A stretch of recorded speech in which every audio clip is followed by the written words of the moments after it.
하나님께서 우리에게 주시는 말씀은 신약 성경 마태복음 19장입니다.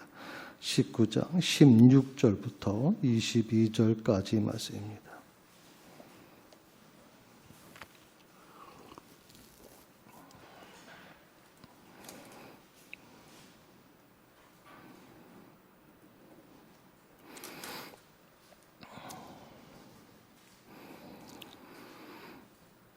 다 자셨으면 자리에 일어나셔서 하나님께서 오늘 우리에게 주시는 말씀을 들으시기 바랍니다. 어떤 사람이 주께 와서 이르되 선생님이여 내가 무슨 선한 일을 하여야 영생을 얻으리이까? 예수께서 이르시되 어찌하여 선한 일을 내게 묻느냐? 선한 이는 오직 한 분이시니라. 내가 생명에 들어가려면 계명을 지키라. 이르되 어느 계명이니오이까? 예수께서 이르시되 살인하지 말라, 간음하지 말라, 도둑질하지 말라, 거짓 증언하지 말라, 내 부모를 공경하라, 내 이웃을 내 자신과 같이 사랑하라 하신 것이니라. 그 청년이 이르되 이 모든 것을 내가 지키어 싸운데 아직도 무엇이 부족하니까? 예수께서 이르시되 내가 온전하고자 할진대 가서 내 소유를 팔아 가난한 자들에게 주라. 그래하면 하늘에서 보화가 내게 있으리라. 그리고 와서 나를 따르라 하시니 그 청년이 재물이 많으므로 이 말씀을 듣고 근심하며 가니라. 이것이 하나님의 말씀입니다. 아멘.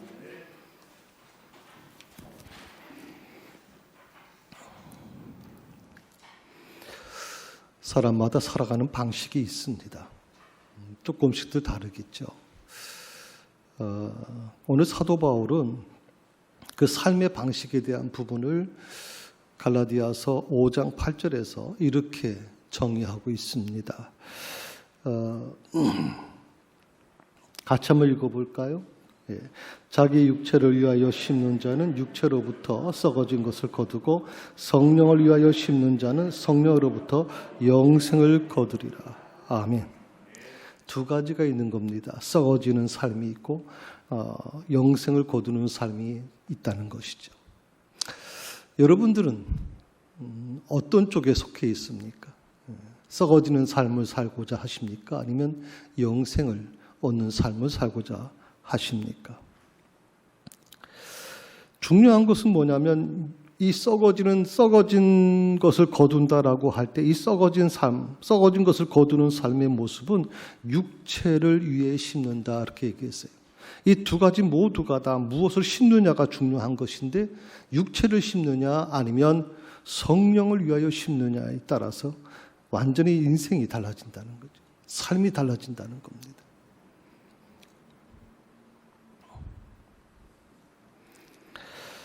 오늘 부자 청년이 주님을 찾아왔습니다. 그 이유를 이렇게 얘기하죠. 영생에 대한 해답을 얻길 원합니다 하는 겁니다. 이 말씀은 사실 우리가 너무 잘 아는 말씀이고 우리 유소년 교회에서도 어릴 때부터 이 교육을 받는 그 아주 중요한 성경의 사건입니다. 오늘 이 영생의 문제를 두고 찾아온 자, 아까 좀 전에 말씀드린 것처럼 사도 바울은 두 가지 삶이 있다고 그랬습니다. 하나는 썩어진 것을 거두는 삶, 하나는 영생을 거두는 삶. 오늘 이 부자 청년은 영생을 얻고자 하는 그런 삶을 위해서 이제 예수님에게 찾아왔습니다. 오늘 이 청년이 예수님께 질문한 이 질문에 대해서 여러분과 같이 고민해 보고 싶습니다. 16절에 있는 말씀입니다. 오늘 본문에 있는 말씀인데 16절에 같이 있습니다. 어떤 사람이 주께 와서 이르되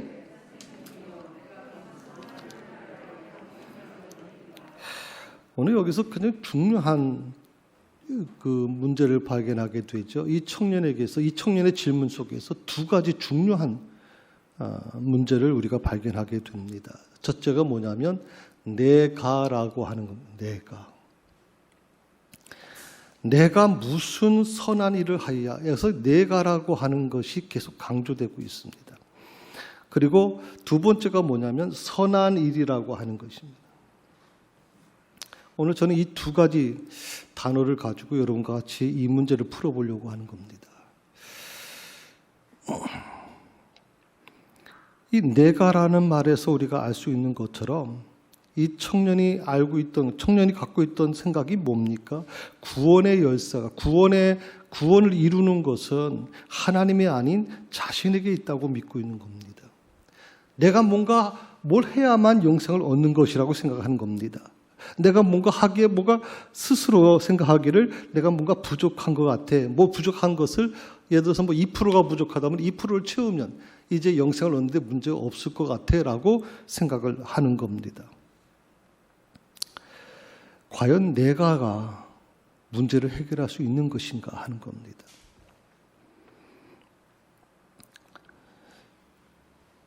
가정이 있습니다. 부부 간의 갈등이 있습니다. 남편도 아내도 서로 지지 않습니다. 자기 주장 내세웁니다. 그래서 그 갈등이 처음에는 조금 신경전이었다가 나중에는 아주 파국으로 끝날 때가 많습니다. 그 원인이 무엇입니까? 결국 내가입니다. 내가. 상대방을 생각하지 않고 내가 주관이 될 때, 내가 모든 것을 하려고 할 때 거기서 오는 갈등이 심각한 문제를 일으킬 수밖에 없는 것이죠. 부모와 자식 간의 갈등도 마찬가지고 모든 인간관계의 갈등 속에는 바로 이 내가가 존재하고 있습니다. 내가가 살아있을 때 결국에는 그 관계가 더 악화되고 힘들어지는 모습을 보게 됩니다. 종종 우리 주변에서 이런 분들이 좀 있습니다. 혹시 여러분도 아마 그런 얘기 들으셨을 겁니다.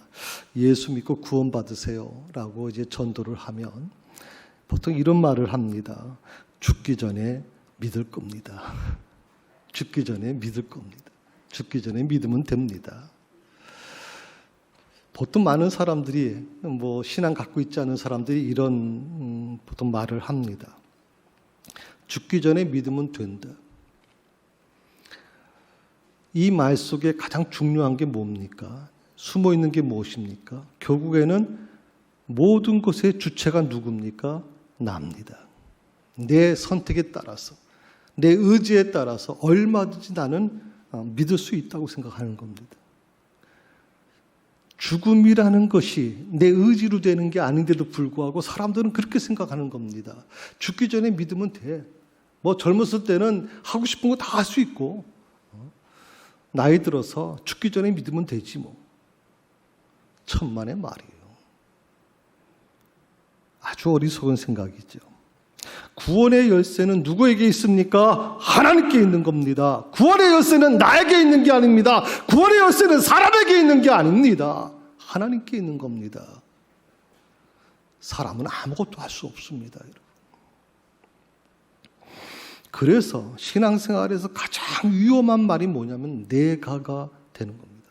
내가. 제가 일부 예배 끝나고 제 아내하고 얘기를 하면서 아내가 이제 설교에 대해서 조금 얘기 멘트를 해주는데 당신들 과거에는 내가가 많이 했어요. 내가가 많았어요. 그래서 그래요. 내가 회개하는 마음으로 이 설교를 준비했어 라고 내가 얘기했습니다만은 우리가 살아가면서 내가라고 하는 것이 삶의 중심이 될 때, 내가가 내 모든 신앙생활의 중심이 될 때, 그것은 굉장히 비극적인 문제가 일어날 수밖에 없는 겁니다.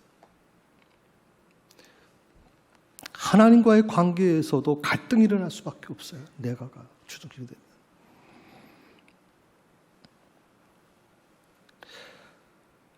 하나님이 허락하지 않으신다면 이 세상 그 누구도 구원을 얻을 수가 없어요. 구원을 얻을 길이 없어요.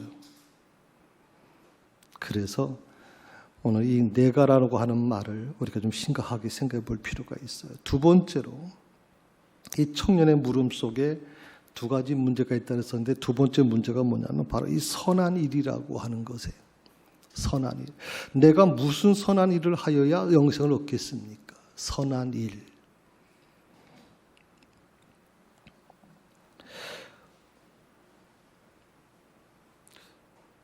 많은 사람들이 이 선한 일이라고 하는 선행에 대한 왜곡된 개념을 갖고 살아가고 있어요. 어떻게 보면 신앙생활에도 마찬가지일 겁니다. 신앙생활의 우선이 뭐냐? 선행을 해야 돼. 교회도 봉사를 많이 하는 교회가 좋아. 교회 등록하는 그 기준 중에 하나가 뭐냐면 봉사를 많이 하는 교회, 구제를 많이 하는 교회. 그런 교회가 좋은 교회야. 그런 교회가 아름다운 교회고, 성경에서 말하는 진짜 교회야. 진짜 그렇습니까, 여러분? 구제 많이 하고 봉사 많이 하고 선행 많이 하는 교회가 진짜 교회입니까? 아니요. 그건 교회가 아니더라도 얼마든지 하고 있는 거예요, 여러분. 물론 교회가 이런 부분에 있어서 세상보다 뒤처져서는 안 되겠지만 이것이 곧 교회를 의미하는 게 아니에요. 좋은 교회, 나쁜 교회를 의미할 때 구제를 많이 한다, 봉사 많이 한다, 선행 많이 한다는 그것이 기준이 되는 것이 아니에요. 교회는 하나님의 몸이에요. 주님이 세우신 거예요. 그 하나님을 만나는 것, 그 하나님을 찬양하고 그 하나님을 예배하는 것이 바로 교회예요. 그런데 언제부터인가 교회가 선행을 해야 되는, 선행을 많이 하는 것이 좋은 교회예요. 자, 이 선한 일이라고 얘기를 했거든요. 이 청년이 선한 일, 어떤 기준을 가지고 얘기했을까요? 오늘 20절에 보게 되면 이런 말씀이 있습니다. 같이 한번 읽어봅시다. 그 청년이 이르되 이 모든 것을 내가 지켜 싸운데 아직도 무엇이 부족하니까. 청년은 조금도 머뭇거리질 않아요. 자, 내가 무슨 선한 일을 하여야 영생을 얻겠습니까? 그 방법을 알려주십시오라고 주님께 물었을 때 주님이 이 청년에게 얘기하죠. 계명을 지키라고 얘기하잖아요. 그런데 놀라운 것은 예수님께서 그 계명에 대한 설명을 쭉 설명해 주고 나서 이 청년이 조금도 머뭇거리지 않고 예수님이 제시한 이 계명을 뭐라고 그랬어요? 다 지켰습니다. 다 지켰습니다. 놀라운 일이에요. 이 누가복음에 보면 이 똑같은 그 본문의 내용 속에 누가는 뭐라고 얘기하냐면 예수님께서 이 청년이 그것을 한 것이 사실이다라고 인정해주고 있단 말이죠. 예수님이 인정한 사람이 계명을 다 지켰다. 마가복음 10장 20절에 보게 되면 이 지켰다라고 하는 부분에서 이렇게 그 앞에 이렇게 표현을 했어요. 어려서부터 다 지켜 싸우매. 어려서부터 지켰다. 요즘 말로 하면 뭐라고 얘기할까요? 태어나면서부터 어머니 모태에서부터 믿음 갖고 태어난 겁니다. 모태 신앙이라고 보통 얘기합니다.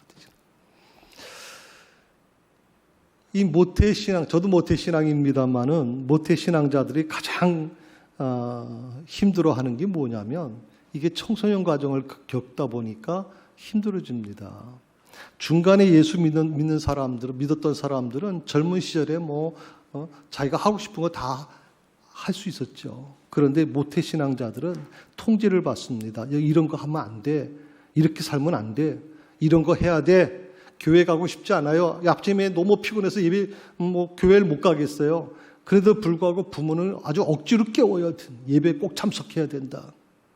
너 이 헌금 주는데 이 헌금 절대 다른 데 쓰면 안 돼. 계속 통제시킨단 말이죠. 안 된다, 안 된다. 유대인들에게 있어서는 얼마나 힘들었을까요? 이 청년은 유대인 중에 유대인입니다. 그러면 이 유대인으로서 태어나면서부터 이미 신앙을 갖고 태어난 이 청년, 얼마나 많이 힘든 삶을 살았겠습니까? 율법을 지키는 삶인데. 그런데 그 모든 율법을 다 지켰다라고 자신 있게 얘기하고 있는 겁니다.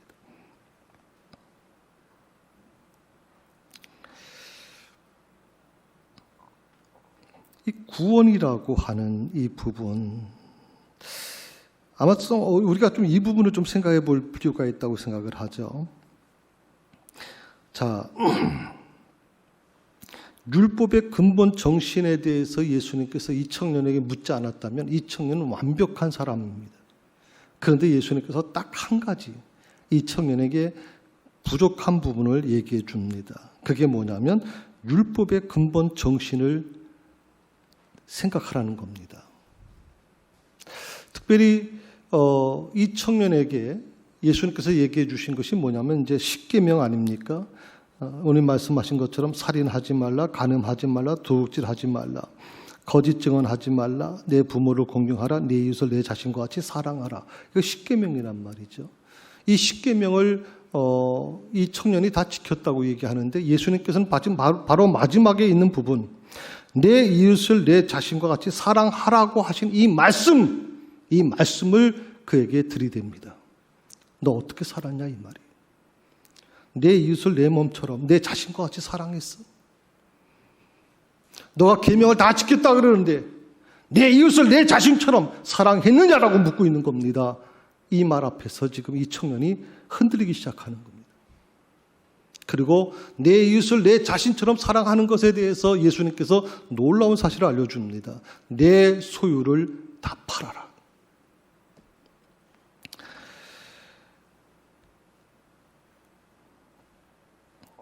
이 말씀 앞에 이 청년이 무너지기 시작하는 겁니다. 왜? 이 청년에게 있어서는 하나님을 사랑하는 마음도 물론 있었지만 소유에 대한 이 집착도 굉장히 있었을 거라고 생각이 들거든요. 이 소유가, 다시 말하면 이 소유가 이 청년의 그 지위를 얘기해 준 것이고 이 청년이 믿음 생활을 하는데 가장 필요한 것이라고 그는 지금까지 믿어왔을 겁니다. 그런데 예수님께서 바로 그를 지탱하고 있는 이 소유를 다 팔라고 하는 겁니다. 그리고 가난한 자들에게 다 나눠줘라.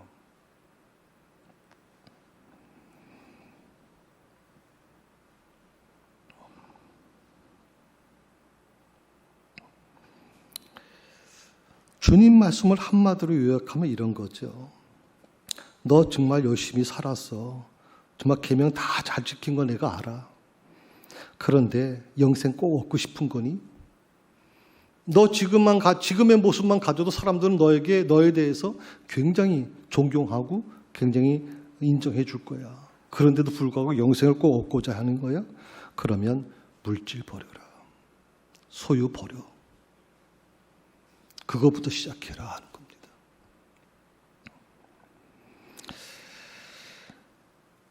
결국 이 청년이 이 말씀 앞에 모든 것이 무너지고 맙니다. 그리고 성경은 이 청년이 결국 근심하며 떠나갔다라고 그렇게 기록하고 있습니다.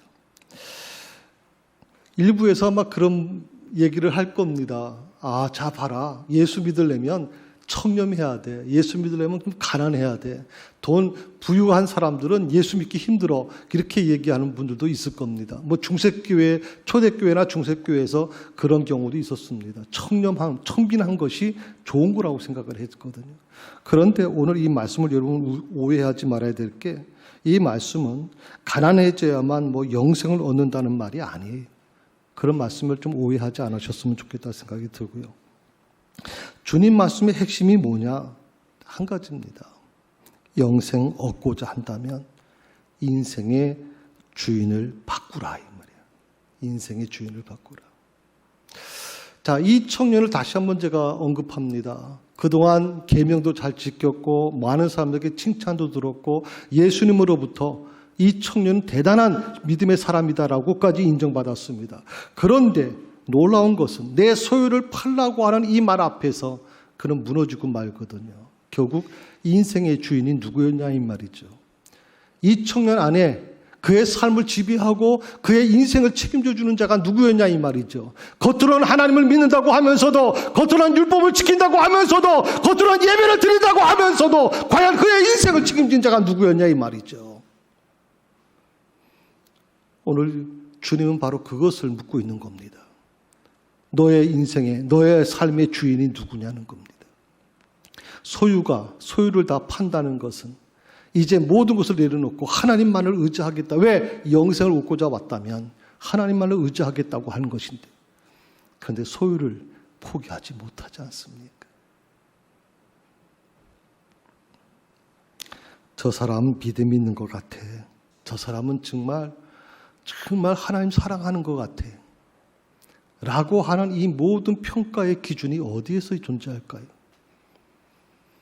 결국 우리도 똑같은 겁니다. 이 청년이 계명을 지킨 것에 대해서 자부심을 가진 것처럼 우리도 똑같이 그런 모습으로 자신의 믿음을 드러내려고 하지 않겠습니까? 예수님을 믿는다는 게 과연 뭘까요? 예배를 잘 드리는 걸까요? 저는 예배를 드리는 게 물론 중요하지만 꼭 그것만은 아니라고 생각해요. 예수님을 믿는다는 것은요. 두 번째로 기도를 열심히 하는 걸까요? 더욱이 식사기도 하는 것은 내가 다른 사람한테 음식점이나 다른 데 가서 식사를 하면서 내가 식사기도를 하면 사람들은 저 사람 기독교인이구나, 저 사람 믿음 있는 사람이구나 그렇게 생각을 하기 때문에 일부에서는 창피해서 난 그런 거 못해. 집에서는 내가 식사기도 하지만 밖에 나가서는 식사기도 내가 좀 사람 의식해서 잘 못하겠어 라고 하는데 식사기도를 하는 사람들 예수님 믿는 사람일까요? 물론 예수님 믿는 사람이겠지만 그것만 가지고 예수님 믿는다고 얘기하시는 어려울 겁니다. 세 번째로 헌금을 드리는 것이라고 얘기합니다. 물질 소중하지 않은 사람이 어디 있겠습니까만은 그 어렵게 마련한 물질을 하나님께 드리는 거 참 믿음이 없이는 불가능하다고 생각할 수 있습니다만은 물론 헌금을 드리는 것이 물론 필요한 부분이 있겠지만 이것 가지고 예수님을 믿는다고 그렇게 단적으로 얘기하기는 어려울 거라고 생각이 들어요. 그리고 마지막으로 선행하는 겁니다. 선행하는 것.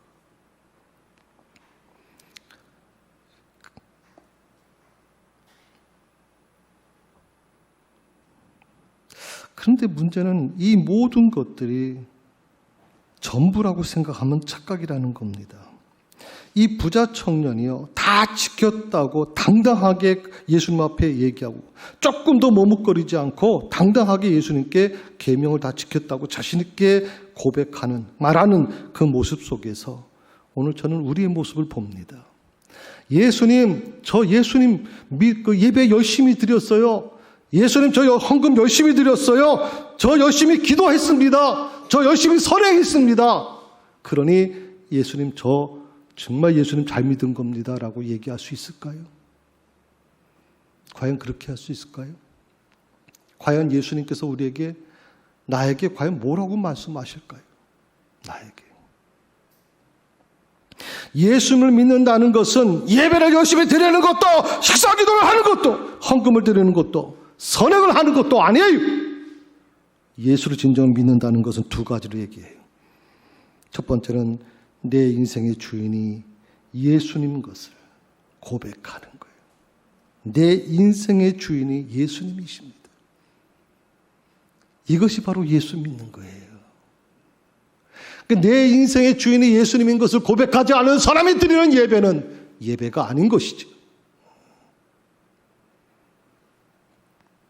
두 번째로 예수님을 믿는다는 것은요, 예수님보다 더 귀한 것이 없음을 고백하는 거예요. 나는 예수님보다 더 귀한 것이 없습니다. 이 부자 청년은 예수님보다도 소유를 결국에는 포기하지 못해요.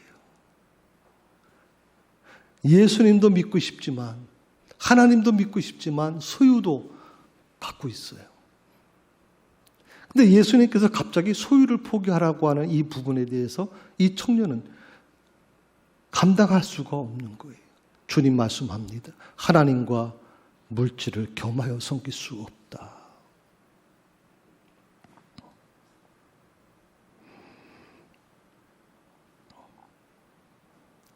예수님보다 더 귀한 것이 없음을 고백하는 것. 여러분이 예배 시간에 찬송을 불렀습니다. 주 예수보다도 귀한 것은 없네. 이 세상 부귀와 바꿀 수 없고, 이 세상의 명예와 바꿀 수 없고, 이 세상 행복과 바꿀 수 없습니다. 이 세상 즐거움 다 버립니다. 이 세상 자랑 다 버렸습니다. 오직 나에게는 예수밖에 없습니다. 이 고백을 여러분 할 수 있겠습니까? 세상 부귀, 세상 명예와 세상 행복과 바꿀 수 없습니다. 나에게는 오직 예수밖에 없습니다. 이 고백의 주인공이 될 수 있기를 주의 이름으로 축원합니다. 아멘.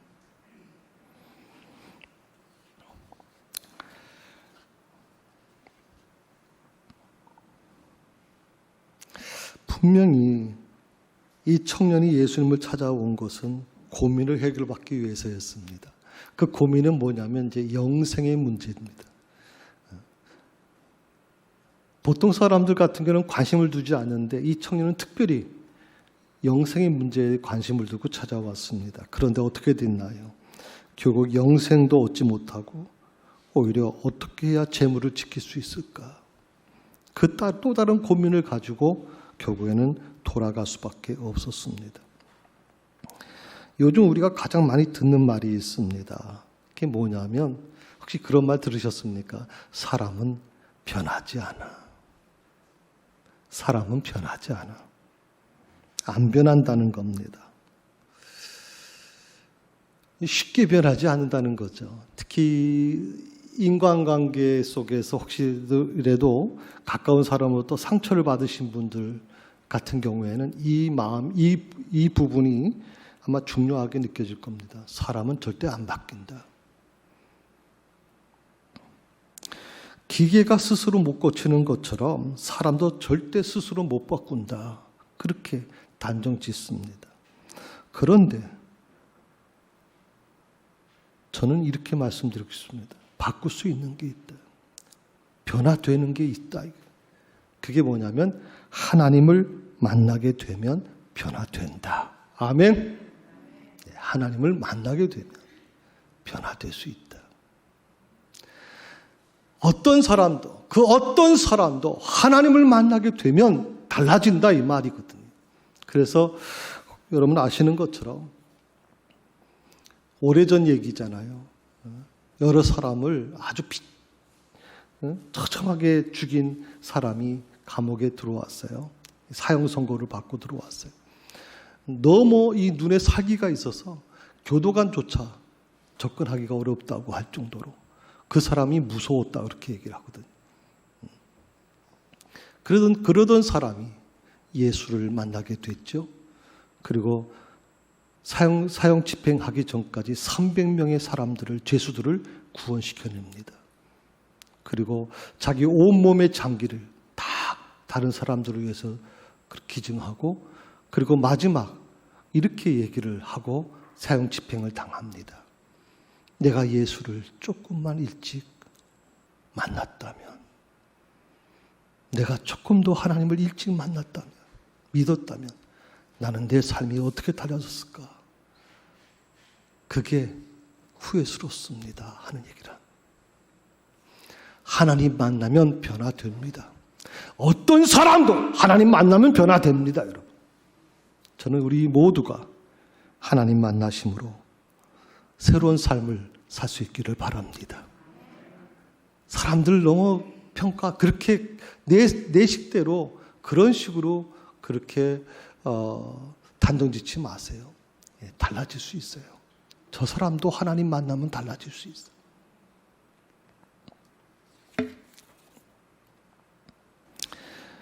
기계를 만든 사람은요, 그 기계를 만들기 위해서 설계도를 갖고 있어요. 그래서 기계를 기계가 고장이 나면 그 기계가 어떤 게 고장 났는지를 알 수 있는 것은 그 기계를 만든 사람은 금방 찾아낼 수 있어요. 오늘 나를 만드신 분이 누굽니까? 나를 오늘도 이곳에 있게 하시고 나를 오늘도 호흡하게 하시는 분이 누굽니까? 하나님이십니다. 그 하나님께서 누구보다도 나를 알고 계시단 말이죠. 그러므로 그 나를 만드신 하나님만이 나를 변화시킬 수 있는 것이고 나를 고칠 수 있는 것이거든요. 그래서 저는 우리 모두가 그 하나님을 좀 의지했으면 좋겠습니다. 그 인생의 중심에 그 하나님을 모시고 살았으면 좋겠습니다. 그 하나님이 내 인생의 주인 되셨으면 좋겠습니다. 그 하나님을 의지할 때 내 삶의 문제와 고통이 해결될 수 있음을 저는 믿습니다.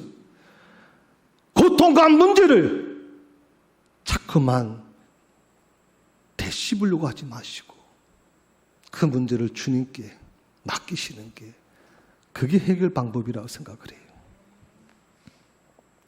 하나님을 만난 증거가 뭔가? 오늘 이 부자 청년도 겉으로 볼 때는 하나님 만난 사람처럼 보입니다. 그리고 누구보다도 계명을 잘 지킨 사람이라고 그렇게 예수님도 칭찬했습니다. 그런데 이 청년이 결국에는 영생의 문제를 가지고 찾아왔고 그 영생의 문제를 해결받기 위해서 찾아왔지만 결국 해결받지 못하고 돌아선 이유가 무엇입니까? 바로 이 부분입니다. 느낌이 아니라 변하다라고 하는 이 부분에 대해서 이 청년은 느낌에 머물러 있는 신앙이었다 이 말이에요. 느낌에 머물러 있는 신앙.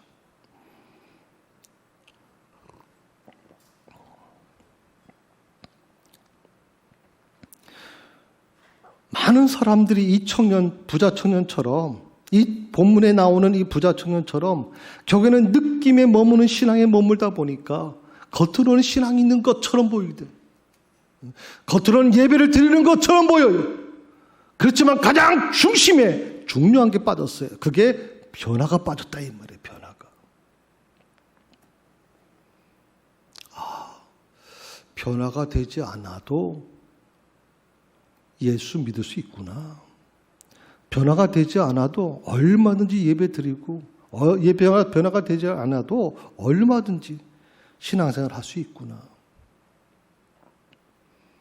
그렇게 해서 교회에서 직분을 맡고 교회에서 중요한 일을 감당하고 때로는 그것이 목사조차도 느낌에 머무는 신앙에 머물다 보니까 변화되지 못하는 그 신앙의 모습을 가지고 살다 보니까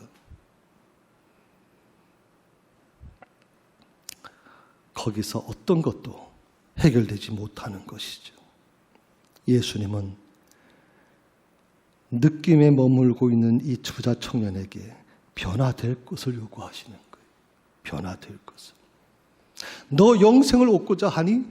지금까지 살아온 거 정말 느낌에 머무는 신앙인데 느낌에 머무는 그런 신앙으로 살아왔는데 변화되길 원해? 그럼 변화되라는 말이에요. 거기에 의해서 그 변화가 무엇입니까? 소유를 팔라는 거예요. 너가 지금까지 살아왔던 모든 것들을 바꾸라고 하는 거예요.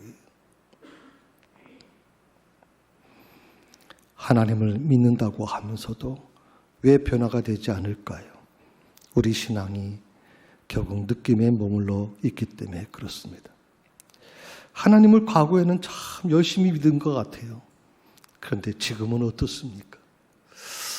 내가 과거에는요, 목사님, 저 열심히 기도 많이 했거든요. 그리고 체험도 많이 하고, 은사도 체험을 했거든요. 지금 저는 이제 그렇게 묻습니다. 지금은 어떠신데요? 지금은? 너무 바쁘게 살다 보니까 기도 생활도 제대로 못하고 말씀도 제대로 읽지 못하고 교회 봉사도 잘 못하고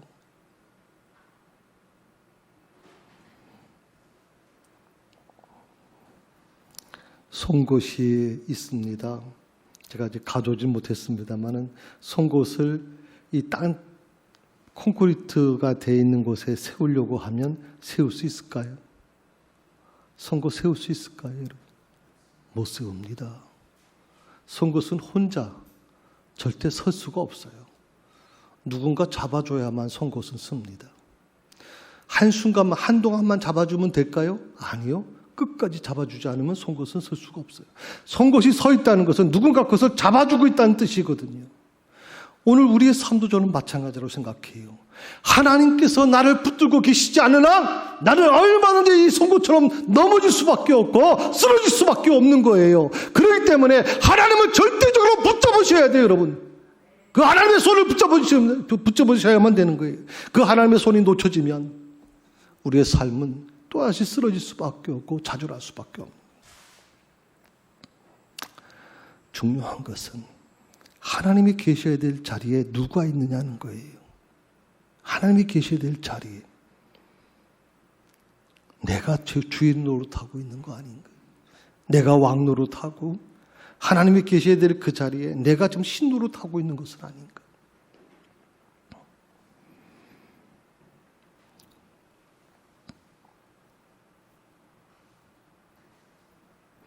하나님의 임재가 이루어지려고 하면 어떻게 해야 될까요? 내가 바뀌어져야 돼요. 내가. 주인 노릇하던 내가 내려와야 돼요. 왕 노릇하던 내가 내려와야 돼요. 신 노릇하던 내가 그 자리를 하나님께 돌려드리셔야 돼요, 여러분. 그래야 여러분의 삶에 하나님의 역사가 임하게 되는 것이고 하나님의 능력이 임하게 되는 거예요. 그런데 하나님 머물고 계셔야 될 자리에, 하나님이 계셔야 될 자리에 내가 그곳에 자리 차고 주인 노릇하고 왕 노릇하고 신 노릇하니 거기에 뭐가 달라지겠어요, 여러분?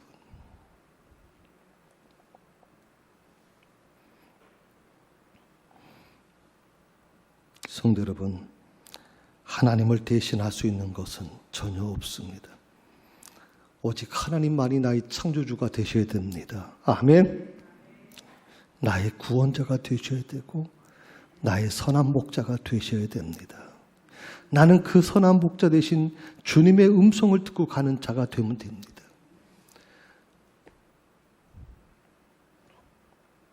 그러므로 이제 그만 하나님이 계셔야 될 자리에 여러분이 계시다면 이제 내려오십시오. 그리고 그 자리를 하나님께 돌려드리십시오.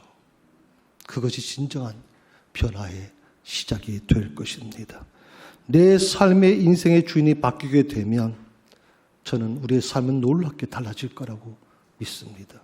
여러분의 가정과 여러분의 삶을 힘들게 만드는 어떤 막혀있는 것들, 그것들이 저는 열려질 거라고 믿습니다. 기도하십시다. 하나님 아버지, 오늘 말씀을 통해서 평생 교회를 다녔지만 제가 제 인생의 주인이 되어 살았음을 깨닫게 되었습니다. 결국에는 삶에 지치고 욕망의 노예가 되어서 끌려다니는 것을 기억합니다. 마음으로는 수없이 저를 주님께 드리고 싶었고 주님을 나의 구원자, 주인님으로 모시고 싶었습니다. 그러나 지금 제 모습은 어떤가요? 재물을 아까워 돌아간 이 부자 청년처럼 주님으로부터 멀어지고 있다는 생각이 자꾸만 듭니다. 제 안에 주님보다 높아진 우상이 있다면 깨닫게 하셔서 회개하며 돌이키게 하여 주시옵소서. 오직 제 안에 제 인생의 주인은 오직 하나님이십니다. 예수님의 이름으로 기도합니다. 아멘.